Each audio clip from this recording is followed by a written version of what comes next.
Tayo po tayong lahat, tayo manalangin. Let's bow our head. Ama naming makapangyarihan sa lahat. In the name of the Father, and of the Son, and the Holy Spirit, kami po, O Diyos, ay patuloy na lumalapit sa inyo. Inihiling po namin sa banal na Espiritu na siya po ang magministeryo sa oras na ito. Dalangin ko, Panginoon, na palakasin niyo kami. Buksan niyo ang aming mga pandinig. Buksan niyo ang aming mga matang espiritual upang sa ganun makita at marinig namin ang layunin niyo ngayong umaga. Lord God, dalangin ko po, O Diyos, na itago niyo ang iyong abang lingkod upang ikaw lamang ang makita. Nawa sa umagang ito, Panginoon, ikaw lamang ang maitaas, hila, maluwalhati sa amin pong gagawin, Panginoon. Pagpalain niyo po ang bawat isa sa oras na ito. Ito pong aming dalangin sa pangalan ni Jesus. Amen. Sige po, pwede na po tayong umupo. Maraming salamat. Ngayong umaga po, ang ating topic ay prayer. Panalangin. Sabi po sa 1 Thessalonians 5:17, never stop praying sa New Living Translation. Palagi daw tayong, ano sabi? Palagi tayong manalangin. Palagi tayong manalangin. Never stop praying. Alam niyo, ngayong umaga, magandang pag-usapan po natin itong prayer or panalangin.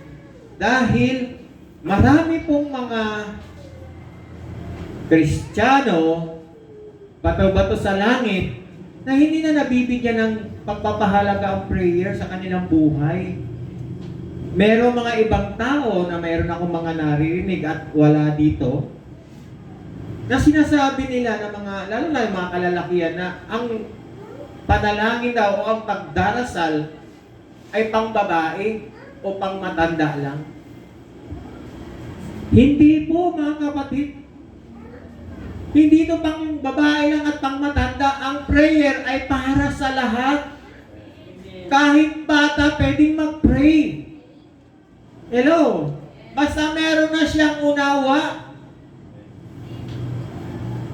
Tinatatamaran ito ng maraming Kristiyano ang panalangin.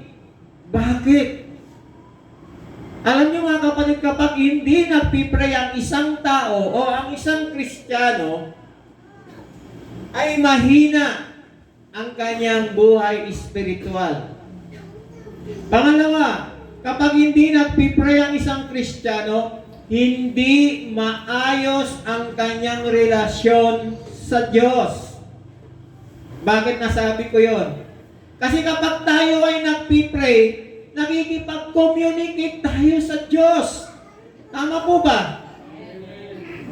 Kung hindi ka nagpipray, hindi ka nakikipag-ugnayan o nakikipag-niig o nakikipag-usap sa Diyos.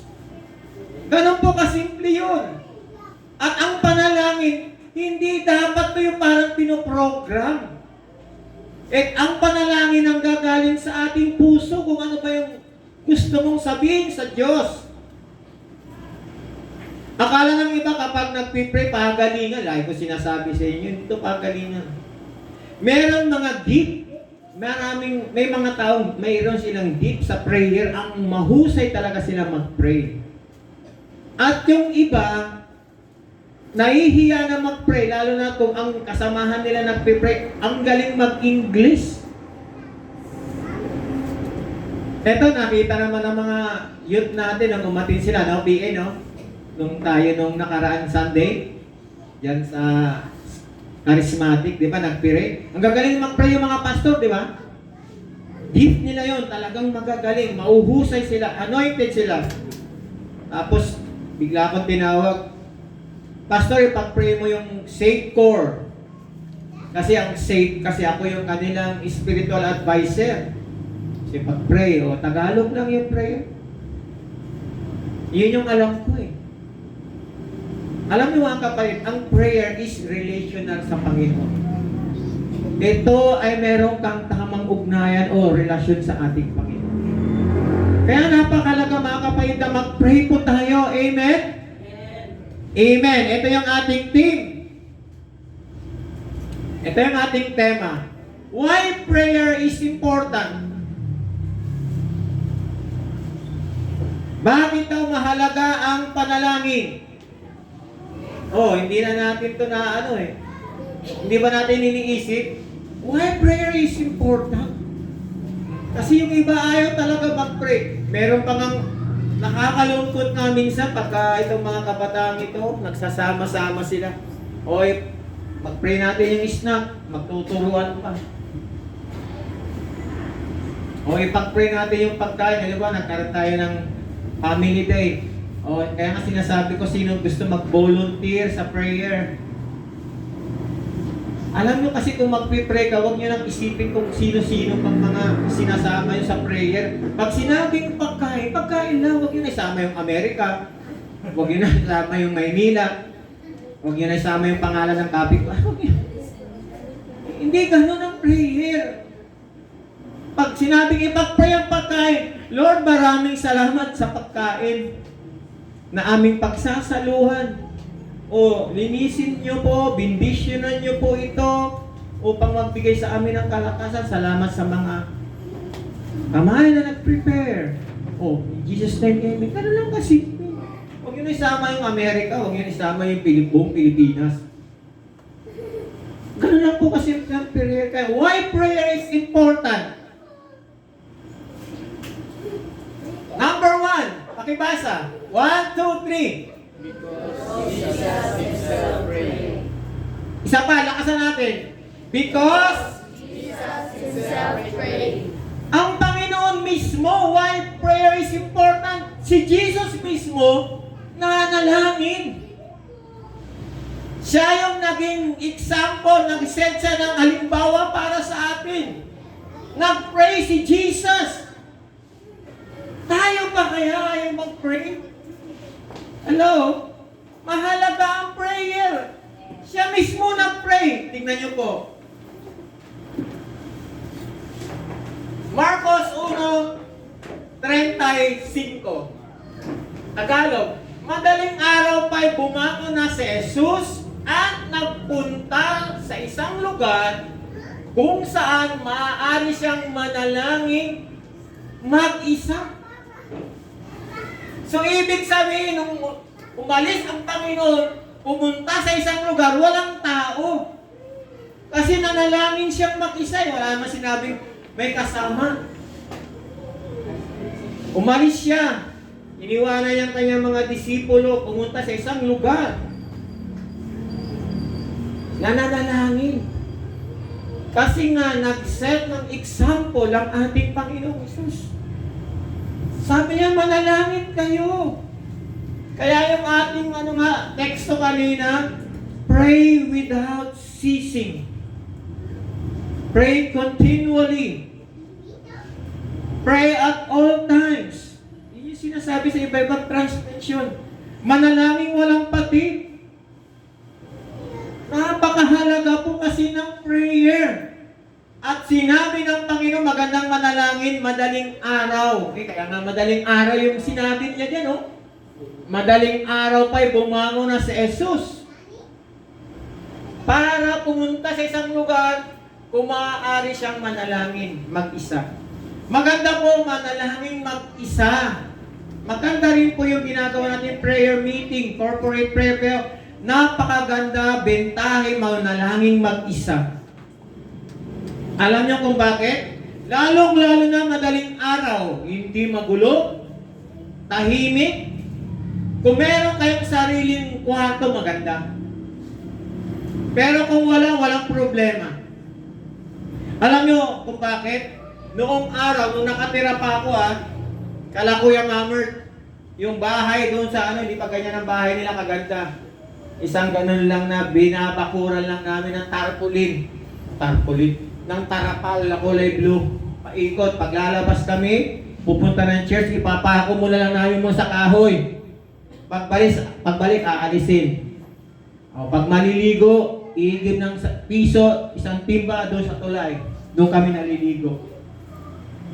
Pag natutugtog na kami, tabi-tabi. Doon silang tatlo, dito ako. May kulambo. Pag madaling araw, gusto ko nang manalangin. Siyempre, paano ko manalangin? Wala mang kwarto. Pupunta ako doon sa sulok, kasulok-sulukan, pero hindi ako mahingay. Rabashik, arabay. Pag umalis na si Celine sa kasi Kuya Mamer, si Gwyneth Aywa, nagigising yun. Nakatingin sa akin. Nagpipray ako. Kahit medyo lakas-lakasan ko lang kasi siya, nagising na siya eh. Ganun po yun. Nagpipray, maganda po magpray sa madaling araw. Hello? Iyan pa naman yung masarap matulog. Ang kaaway umaatake sa madilim, hindi sa araw. Kaya napakagandang manalangin sa umaga. Hello? Tingnan niyo po to. Matthew 6:6. Ngunit kapag mananalangin ka, pumasok ka sa iyong silid at isara mo ang pinto. Saka ka manalangin sa iyong ama na hindi mo nakikita. At ang iyong ama na nakakakita ng ginagawa mo ng lihim, ang siyang magbibigay sa iyo ng gantimpala. Ganda, di ba? Nagpipray ka, akala mo walang nakakakita. Nakakita tayo ng ama, yun sabi niya. Saka ka manalangin sa iyong ama na hindi mo nakikita. Ama, yung capital si Father God. At ang iyong ama na nakakita ng ginagawa mo ng lihim, ang siyang magbibigay sa iyo ng gantimpala. Sikreto yung ginagawa mong prayer, pero nandyan ang Lord. Between you and God, hindi yan sikreto. Sikreto to sa mga tao, pero sa Diyos, hindi sikreto. Nakikita ka ng Lord. At yung ginagawa mo, anong sabi niya? Bibigyan ka ng gantimpala. Hello? Sabi nga ng Diyan, humingi kayo at kayo bibigyan. E paano tayo bibigyan ni Lord kung hindi tayo humihingi, hindi tayo nagpipray? Kaya yung ginagawa namin doon sa platform, pinagpipray namin ang ating mga leader, national at saka local. Pinagpipray natin itong ating bansa. Pinagpipray natin lahat. Lalong-lalo na itong nangyayari sa atin, lagi na yung shaking, lagi tayong nililindol. Nung Biyernes lang, ihatid ko si Pastora dyan sa Tabuan. 7:30 yata yun. Pagkahatid ko sa kanya sa Tabuan, di nakamotor ako, pumunta ako sa isang lugar na walang bahay. Pero hindi ko iniisip yung lindol. Doon ako sa walang bahay, pero may mga bahay tapos bakante dito. Doon ako nagtambay ng motor. Dala ko pa yung isang cellphone ko, naglalaro ako kasi para hindi ako hinihintay ko eh. Nainip ako. Lipat ako doon sa may una-unahan para malapit na siya pag lumabas sa Tabo, nakikita niya ako. Doon sa malalaking bahay, yung sa may bungad, di ba? Meron doon nagtitinda ng mga suka, bagoong, di ba? Malaking bahay. Doon ako, tambay doon, nakamotor. Abay yung manik. Naglindot, takbuhan yung mga tao. Paandarin ko yung motor, takbo naman ako doon sa bakante. Hindi naman ako ibig sabihin na takot. Siyempre, baka yanigin yung bahay, magdiba eh. Di ba? Yung kata na yung protection din. Ganun nga kapatid, hindi niyo ba napansin, naglindol Biyernes? October 10, October 17, naglindol na naman. Tapos sa group chat, taga-Siargao, kusog-kusog piri. Alino, kumusta naman diyan? Sabi nga, yung taga-Siargao, si Pastor Mozo. Sabi ng iba, kusog din diri. Kung pala, ang lindol, ando doon sa Siargao, 6.2, sa GL. Tignan nyo. Lagi na lang sinishake yung ating lugar kahit saan. Parang hindi na pangkaraniwan kasi dati, pag naglindol, paminsan-minsan lang, minsan lang talaga. Ngayon parang lahat na ng lugar nililindol na. Niyayanig na. Kailangan natin manalangin, intensify yung ating prayer. Talagang todo natin. Hello? Di ba makikita mo sa Facebook kapag malakas yung lindol? Anong naririnig nyo? Tabang! Tabang, Lord! Diyos ko, Lord! Tulungan mo ako, Lord! Puro na lang tawag sa Lord. Pero pag walang lindol, saan sila? Saan sila? Saan sila? Walang tumatawag kay Lord. Kailangan pa ba natin hintayin niya, mga kapatid? Yung prayer, ito'y protection natin. Protection sa family natin. Anong sabi ng Lord? Bigyan natin ng diin. Sabi niya rito, ngunit kapag manalangin ka, pumasok ka sa iyong silid at isara mo ang iyong pinto.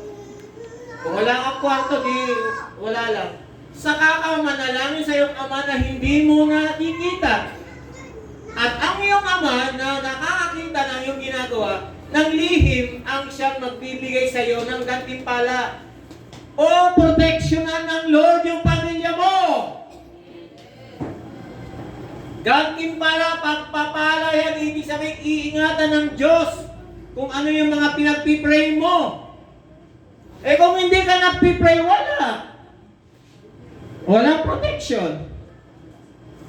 Hello? Yung prayer, hindi lang naman ito puro hingi. Ang pinagpipray natin na maging tagapag-ingat tayo sa ating mga mahal sa buhay. Tayo yung magpipray, magiging mediator nila. Andiyan naman ang Lord.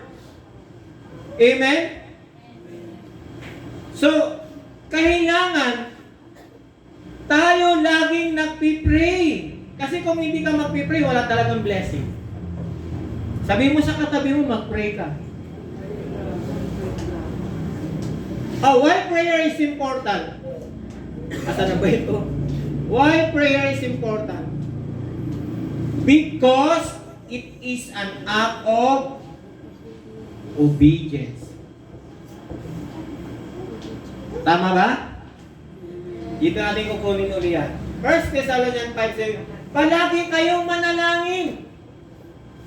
It is an act of obedience. Dapat masunurin tayo sa sinasabi ng Panginoon. Ang prayer, it is not an option or suggestion. Ang prayer is calling. Hello? Calling yan. Dapat lagi tayong nananalangin. Yan ang sabi din sa Bible, pray without ceasing. Hindi dapat tayo huminto. Hanggat hindi mo makuha yung iyong pinapanalangin. Hello, yung iba humihinto ng sasawa. Mababagot. Yan ang gusto ng Lord, yung calling natin, mag-pray talaga, mag-pray tayo, mag-pray lalo na ngayong panahon. Yun yung inano ng Lord sa ating vision keeper na si Sister Gina Osmeñan sa plank pool. Bakit sa plank pool? Pwede naman sa bahay. Pwede naman sa church.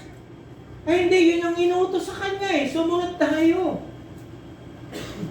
Ang sabi nga ni Sister Gina, kung ayaw nila, walang problema, tingnan nyo yung nangyari. Last year parang sila nagpipray, last year nung pagkatapos ng March, ang Jesus Reign Summit sa Cebu, nagpipray na sila ilang buwan. Yung ibang mga lugar o municipality, ina-accept nila yung prayer. Don't watch, 5 to 6. Ang bobo, hindi raw nag-response. Tignan yun nangyari. Tinamaan ng buko, pero yung Mandaue, yung Lapu-Lapu, yung lugar ko sa may mga nagpipray, hindi masyadong nagkaroon ng mga sira na malaki. Kasi iniingatan ng Lord. Bago pa lang itong lindol dyan sa Davao Oriental, yung October 10, October 5 kami nagsimula ng prayer.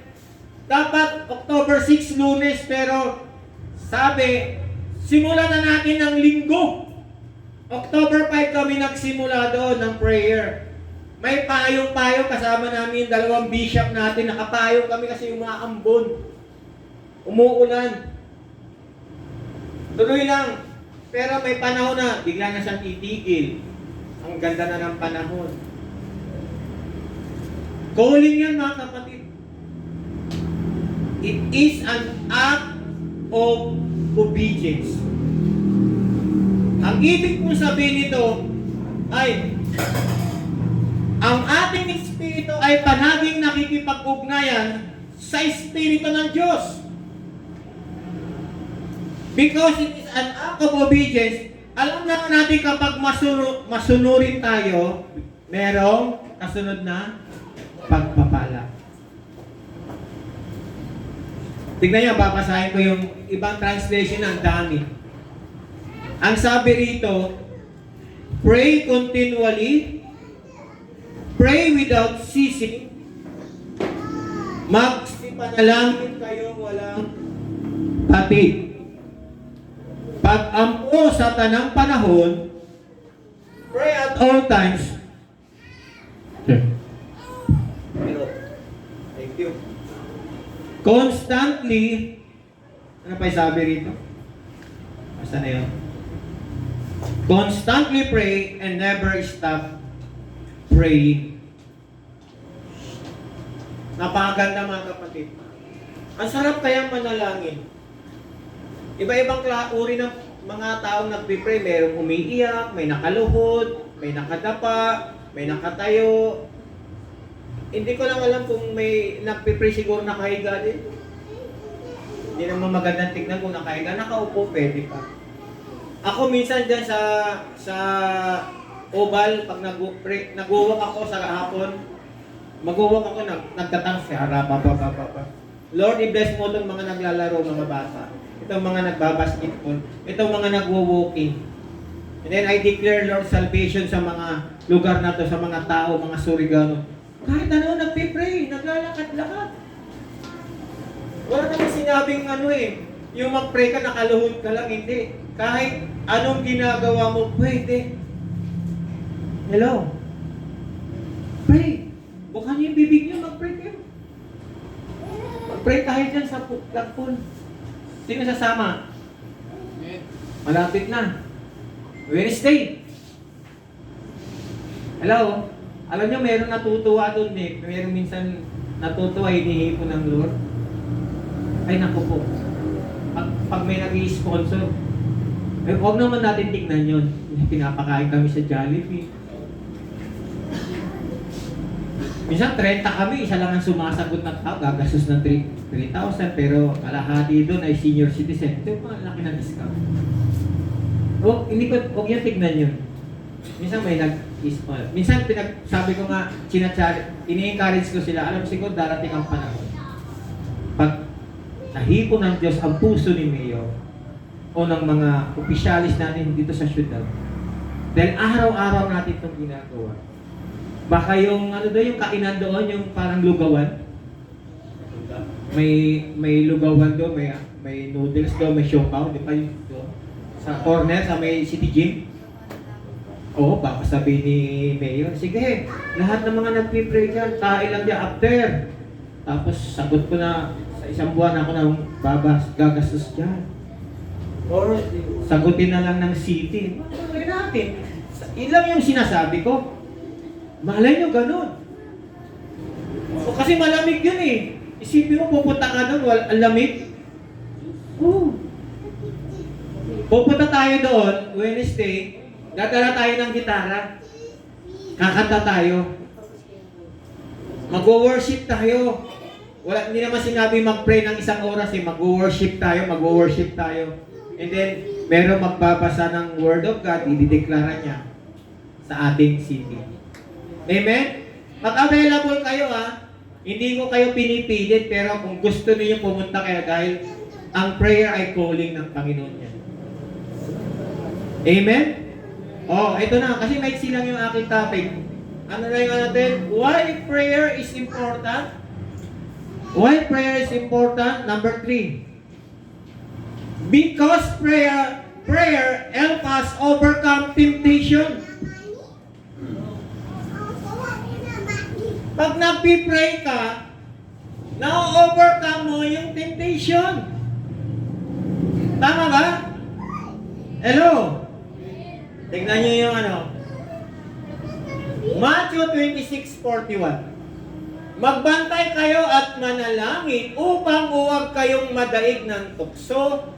Ang espiritu'y nakahanda, ngunit ang laman ay mahina. Hindi ko sinasabi na kapag tayo ay nananalangin ay wala ng tukso, wala ng problema. Hindi yan nawawala. Andyan lang yan. Pero kapag tayo ay nagpipray, pinalalakas tayo niyan. Amen ba? Prayer strengthen us. It help us to be strong sa pagharap natin sa mga temptation and trials. Ibig sabihin nito, na talagang kapag ikaw ay laging nananalangin, ginagabayan ka ng Espiritu Santo. Kaya mo yan, mapaglalabanan mo yan. Lalo na ngayon ang daming tukso. Layuan mo ako. Ay, yung kanta ni Yung kanta ni Evaluate nyo ba yun? Yun yung pinakamalakas na bagyo na dumaan sa Pilipinas. Kay rami ng... Tama ba? Tawagan sila. Winasak na tahanan. Grabing bagyo. Kumpara si tukso lang pala. So, mga kapatid, no? Napakaganda na nagpipray tayo. Kasi ang prayer, tayo ay laging dumedepende sa Panginoon, sa Diyos Ama. Wala tayong magagawa kung wala ang Panginoon sa atin. Sabi nga natin, a prayerless Christian is a powerless Christian. Hello? Gusto mo bang powerless ka? Wala kang lakas? Wala kang kalaban-laban? Ang Panginoon nga nagnalangin eh. Hello?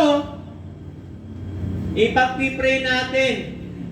At naniniwala ko na lahat tayo dito, pati ako, ay produkto tayo ng prayer. Kung walang nanalangin sa atin, wala tayo dito. Hindi tayo na born again. Merong matyagang nagpipray. Oh, tingnan niyo yung pamangkin ko sa Manila. Kilala nila. Si Casey. Bata pa yun. Ang asawa nun, kapitan ng Marine. Kasi graduate niya ng PMA. Yung pamangkin ko nagtatrabaho, babae, bata pa yun nagtatrabaho, 2 anak. Pero siya naging pastora na rin ng panggabi sa church ng Marpi. At siya umahawak sa youth. Ang dami ang pinapahawakan sa kanya ni Pastor Kaloy. Hindi nagre-reklamo yung pamangkin ko. Nagtatrabaho yun, tapos isang ina.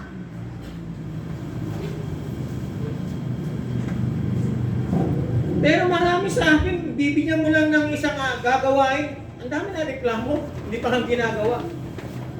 Nagpapasalamat nga yung pamangkin ko dahil sabi niya, salamat sa Panginoon dahil nandiyan si Uncle na nagdala sa akin sa church. Sabi ko, glory to God. Pinag-pray ko yung pamangkin ko dahil silang lahat Katoliko. Nung nadala ko siya, nadala niya yung tatay niya.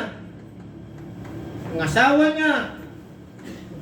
Ayun yung pinagpapasalamat. Kaya nga, tayong lahat ay produkto ng prayer. Kaya mahalaga ang prayer, mga kapatid. Hello? Mag-pray po tayo. Huwag natin katatamaran. Ito na yung last verse ko sa inyo. Maiksi lang. Ayun, dami. 2 Chronicles 7:14. If my people who are called by my name will humble themselves and pray and seek my face and turn from their wicked ways, then I will hear from heaven and I will forgive their sins and will heal. Hindi heal yun heal yun, heal. Nagkamali ako ng heal their land. Ito yung Tagalog. Ngunit kung ang bayang ito na nagtataglay daw Daladala natin ng aking karangalan, sabi ng Panginoon, ay magpakumbaba. Manalangin. Hanapin ako at talikuran ang kanilang kasamahan. Kasamaan. Mali yung pronounce. Papakinggan ko sila mula sa langit. Anong gagawin ng Lord? Patatawarin ko sila sa kanilang kasalanan at muli kong pasasaganahin ang kanilang lupain. Ibig sabihin, pagpapalain ng Diyos yung ating lupa. Hello? Challenge ko sa inyo. Pray tayo. Yung doon, lifetime nyo. Lifetime. Pag available kayo, meron doon nagpupunta. Kung available tayo, pumunta lang doon, meron doon. Pero kung ini-encourage ko, kung gusto nyo, Merkules, andun tayo. Tayo yung sasabihin ko sa Surigao del Norte coordinator ng Jesus Faith. Pastor, kami yung Wednesday. Okay ba sa inyo? Hello? Pag walang pupunta sa inyo, pupunta pa rin ako. Totoo yun. Pag walang pupunta sa inyo, pupunta pa rin ako. Alam niyo kung bakit? Alam niyo kung bakit? Pag hindi tayo magpipray sa ating lugar, hindi natin alam ang nangyayari. Pero kapag nagpipray tayo, iingatan ng Lord yung ating sambahayan. Sabi niya kanina, gaganti pa lang ko yung mga nananalangin. Pagpapalain ko, di ba? Amen? Kaya nga mga kapatid, pray tayo, mag-pray tayo. Mag-pray tayo. Yung ating ginagawa sa Wednesday, tutukan natin yung prayer. Kung hindi naman natin kailangan abahan, i-focus lang natin yung mga prayer points natin. Pero mag-pray pa rin tayo sa bahay. Sino sa inyo yung nagdideklara ng Psalms 91 araw-araw? Meron ba? Hindi araw-araw.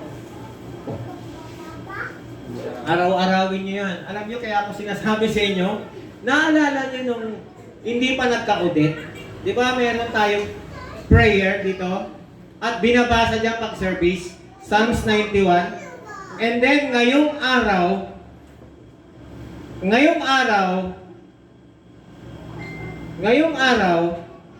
December 15, kasi ang audit, December 16 eh. Ngayong araw, December 15, gabi, di ba meron tayong online prayer doon sa group chat. Nag-pray tayo ng Psalms 91. Sinong binipisyo? Tayo. Isipin mo yung bahay nila, Abigail, sabi ni Sir Robert. Kung nakita nyo yung bahay nila sa taas, puro naman plywood, di ba? Iningatan din ng Lord kahit pa paano. Yung church, iningatan ng Lord kasi yung sa lakas na bagyo na yun, kung ito iinangat lahat ito, ay wala na. Lahat ito, wasak ito. Wala. Dahil nagpipray tayo, iningatan ng Lord kahit pa paano, nagkaroon lang ng tulo dahil yung mga bubong gumanon. At least, ang gamit natin na itago lahat doon, ito lang ang naiwan dito, na binalot ko, matibay naman ito pagkakagawa ni Carmel eh. Binalot ko ng maraming plastic. Kung iangat man niya yung bubong, andito pa ito ngayon, kung iangat niya pati TV, wala tayong magagawa. Pero si Lord, napakabuti. Tumutugon sa prayer. Amen?